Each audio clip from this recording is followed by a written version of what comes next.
Idul Adha adalah sebuah hari raya dalam agama Islam. Hari ini memperingati peristiwa kurban, yaitu ketika Nabi Ibrahim bersedia mengorbankan putranya Ismail sebagai wujud kepatuhan terhadap Allah. Sebelum Ibrahim mengorbankan putranya, Allah menggantikan Ismail dengan domba. Untuk memperingati kejadian ini, hewan ternak disembelih sebagai kurban setiap tahun. Idul Adha jatuh pada tanggal 10 bulan Zulhijjah atau 70 hari setelah Idul Fitri. Hari ini juga beserta hari-hari tasyrik merupakan hari yang diharamkan untuk berpuasa bagi umat Islam. Pada hari Idul Adha, umat Islam berkumpul pada pagi hari dan melakukan sholat id bersama-sama di tanah lapang atau di masjid. Setelah sholat, penyembelihan hewan kurban dilaksanakan. Sepertiga daging hewan dikonsumsi oleh keluarga yang berkurban, sementara sisanya disedekahkan atau dibagikan kepada orang lain. Terkadang Idul Adha disebut pula sebagai Idul Kurban atau Lebaran Haji. Namun di Indonesia ada beberapa tradisi untuk perayaan Hari Raya Idul Adha. Bagi umat Muslim, Hari Raya Idul Adha adalah hari besar keagamaan yang selalu dinanti-nantikan. Waktu yang bertepatan dengan datangnya musim haji ini, menjadi momen yang pas untuk menumbuhkan rasa kasih sayang dan kepedulian terhadap sesama.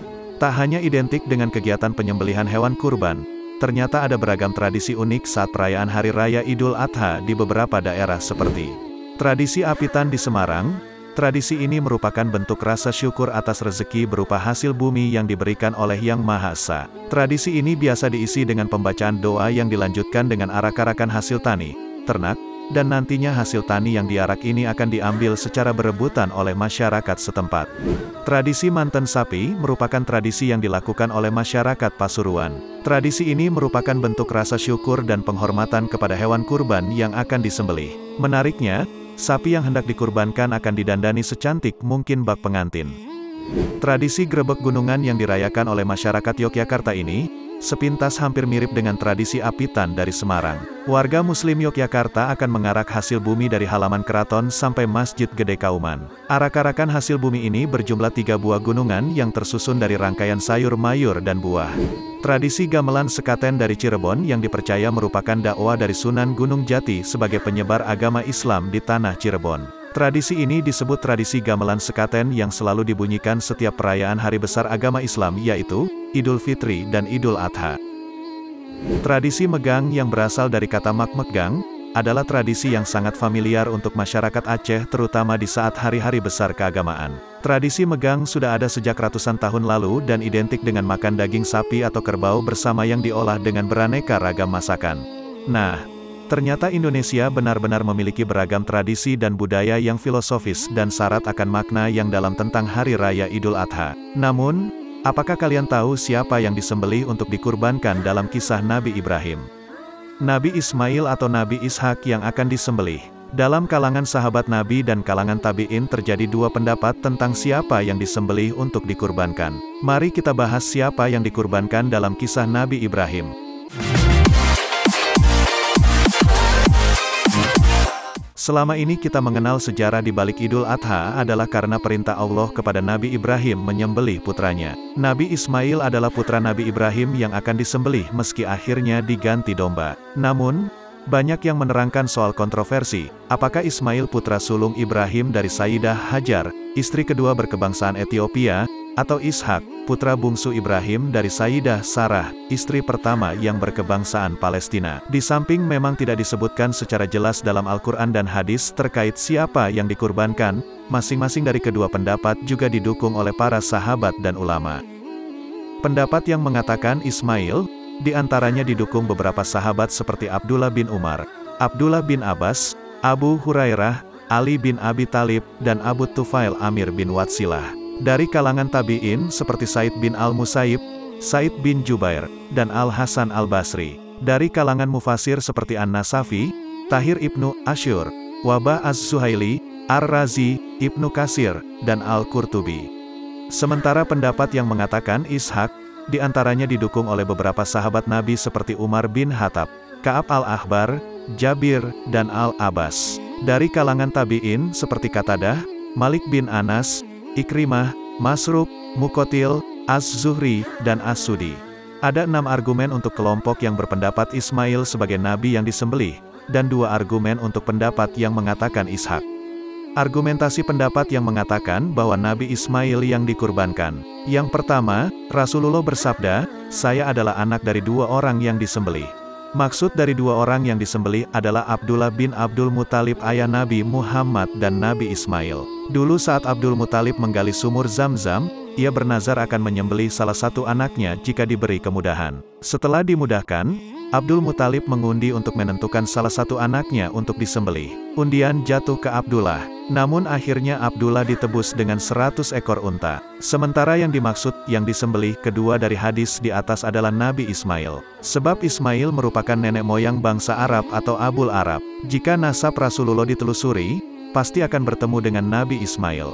Kedua, Nabi Ismail tinggal di Mekah, dan dialah yang membangun Baitullah bersama ayahnya, Nabi Ibrahim. Di Mekah itulah, tepatnya di Mina, terdapat Al-Manhar, tempat penyembelihan. Seandainya yang dimaksud adalah Ishak, pasti Al-Manhar berada Baitul Muqaddas, bukan di Mina. Karena Ishak tinggal di Palestina. Ketiga, Allah menyifati Nabi Ismail dengan Nabi yang penyabar, karena kesabaran menerima cobaan untuk disembelih. Surah Al-Anbiya ayat 85 yang artinya, "Dan ingatlah kisah Ismail, Idris dan Zulkifli. Mereka semua termasuk orang-orang yang sabar." Allah juga menyifatinya sebagai nabi yang menepati janji, karena ia bersedia untuk disembelih dan membantu ayahnya, Nabi Ibrahim, untuk menepati janji. Surah Maryam ayat 54 yang artinya, "Dan ceritakanlah, Muhammad, kisah Ismail di dalam kitab Al-Quran.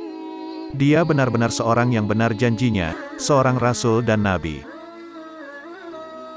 Keempat, Nabi Ishak merupakan ayah dari Nabi Yakub. Saat Allah memberi kabar gembira pada Nabi Ibrahim, bahwa ia akan dikaruniai Ishak, sekaligus diberitahu bahwa dari Ishak nanti akan lahir juga Yakub. Jika yang disembelih itu Ishak, tidak mungkin. Karena Allah sudah mengatakan, Ishak akan melahirkan Yakub. Secara tidak langsung Allah memberitahu bahwa usia Ishak akan sampai dewasa hingga melahirkan Yakub. Bukan disembelih seperti Ismail saat masih kecil. Seandainya kita mengatakan bahwa Ishak diperintahkan disembelih ketika sudah melahirkan Yakub, ini tidak juga mungkin. Karena usia Ishak pada saat itu sudah tua. Sementara dalam Al-Quran yang disembelih itu masih usia kanak-kanak. Ada yang mengatakan 13 tahun. Jelas, ini lebih cocok untuk Ismail. Kelima, dalam Al-Quran dijelaskan, usia Ibrahim sudah tua, 86 tahun, tapi belum juga dikaruniai anak. Ia pun meminta kepada Allah agar dikaruniai buah hati. Dalam surah As-Saffat ayat 99 dan 100, yang artinya, "Dan dia, Ibrahim, berkata, sesungguhnya aku harus pergi, menghadap kepada Tuhanku. Dia akan memberi petunjuk kepadaku. Ya Tuhanku, anugerahkanlah kepadaku seorang anak yang termasuk orang yang saleh."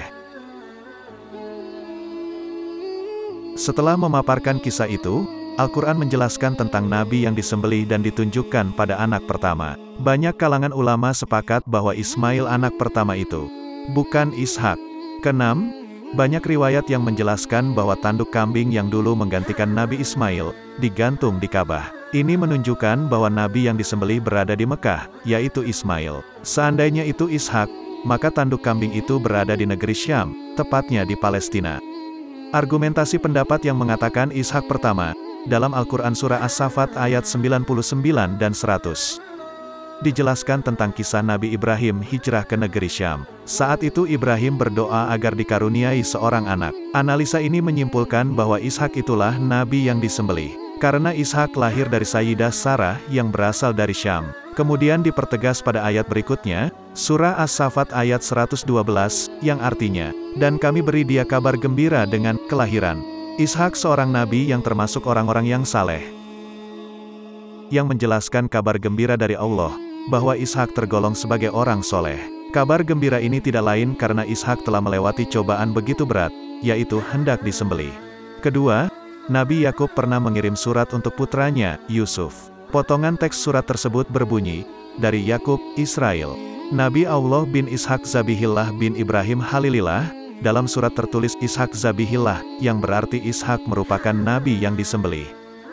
Terlepas dari perbedaan dua pendapat ini, yang terpenting adalah mengambil hikmah dari kisah Nabi Ibrahim tersebut. Kita dapat meneladani kecintaan Nabi Ibrahim kepada Allah. Seperti diketahui, Nabi Ibrahim adalah nabi yang sangat dicintai Allah.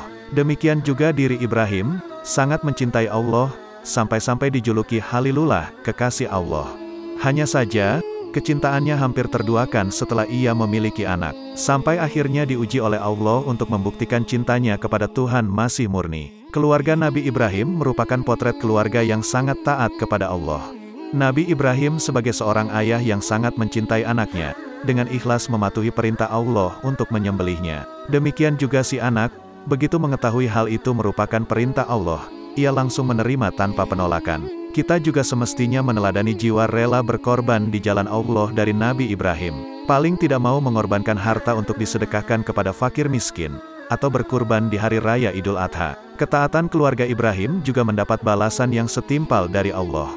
Di antaranya, keturunan Ibrahim menjadi orang-orang soleh. Bahkan Ibrahim dijuluki Abul Anbiya, bapak para nabi, karena nabi-nabi setelahnya merupakan keturunan darinya. Jika kita menyebutkan nasab Nabi Muhammad, pasti akan sampai pada Nabi Ibrahim. Semoga kita semua bisa mencontoh ketaatan keluarga Nabi Ibrahim dalam membina keluarga yang taat kepada Allah. Jika Ibrahim yang disuruh mengorbankan putranya saja mau, sudahkah kita berkurban, minimal seekor kambing di hari raya Idul Adha? Hmm.